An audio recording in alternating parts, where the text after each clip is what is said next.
Hello and welcome to What the Fact, a show dedicated to bringing you the truth in U.S. politics. I'm Katie and this is Aaron. This week we're talking about Iran. Obviously it's on the top of minds of most every American. Donald Trump ordered a drone strike taking out Iranian General Qasem Soleimani, which resulted in a retaliation from the Iranian government. Obviously a situation like this is developing, and in a breaking news situation like this we see a lot of misinformation. Certainly online we've seen false images and false claims, but also within the administration who's trying to defend its actions. Yeah, we've been fact-checking a lot, including statements from people who are close to the administration and people who used to be part of it. So we're going to give you a taste of what we've been up to, but first we're going to turn to Newsy to get a better understanding of the complex history between these two countries that got us to this point. The U.S.'s relationship with Iran has been fraught for decades, but in recent years, tensions have been increasing. So, how did we get here? Officially, there is no diplomatic relationship between Iran and the U.S., and it's been that way since 1980. But in 2013, President Barack Obama spoke with Iranian President Hassan Rouhani on the phone, something that hadn't happened in over 30 years. And in July 2015, the U.S., its allies, and Iran finalized the landmark nuclear deal. But that warming U.S.-Iran relationship changed after President Donald Trump took office.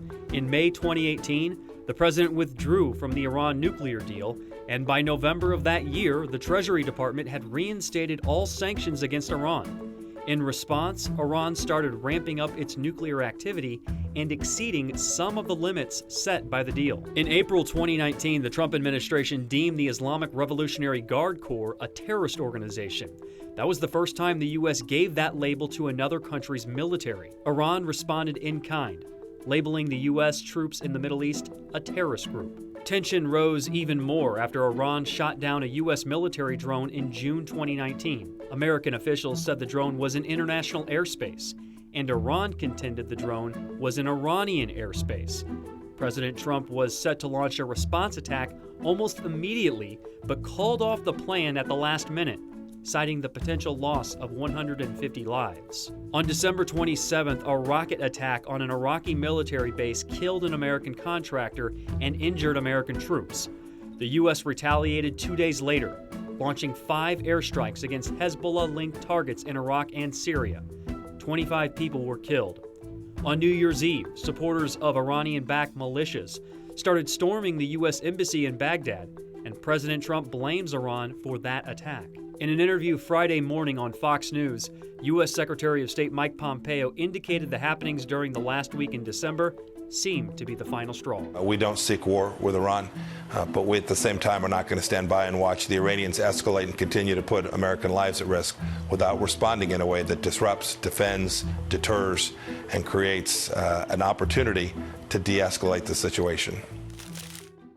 Now that we are up to speed on some of the history that got us to this point, it's time to take a look at some of the statements and the rationale offered by the administration for why they needed to go after Soleimani now. Yeah. One of them was a tweet that we noticed from Mike Pence that got a lot of ridicule online. Yeah, he was talking about Soleimani and saying that Soleimani played a big part in the 9/11 attack, saying that he essentially assisted in the travel for terrorists from Afghanistan on their way through Iran and into the United States, where they ultimately carried out those attacks.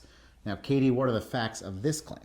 Yeah, so he said 10 of the 12, which there were more than 12 terrorists involved in 9/11, but he said they were assisted by the Iranian government. And frankly, we turned to the 9/11 Commission report, both people who were involved with it and the report itself, to see if Soleimani's name came up. This wasn't well-known information, and that's because Pence's statement really lacks evidence. If you read all the documents, you will not find Soleimani's name in there. He has not been implicated in this transit situation that was happening, assisting the terrorists. It's not even clear the terrorists knew what the real mission was as they were traveling. And certainly maybe not the Iranian government, who did, by the way, allow 10 of them to pass from Afghanistan through Iran, didn't stamp their passports, which would have been a signal potentially for U.S. authorities. But none of that necessarily is directly linked to Soleimani and doesn't really advocate or assist in the rationale for why the U.S. government took him out. So we read that claim false. Okay, let's take another look, this time from a former but still close Trump administration official. This is Nikki Haley, who used to be the secretary to the United Nations.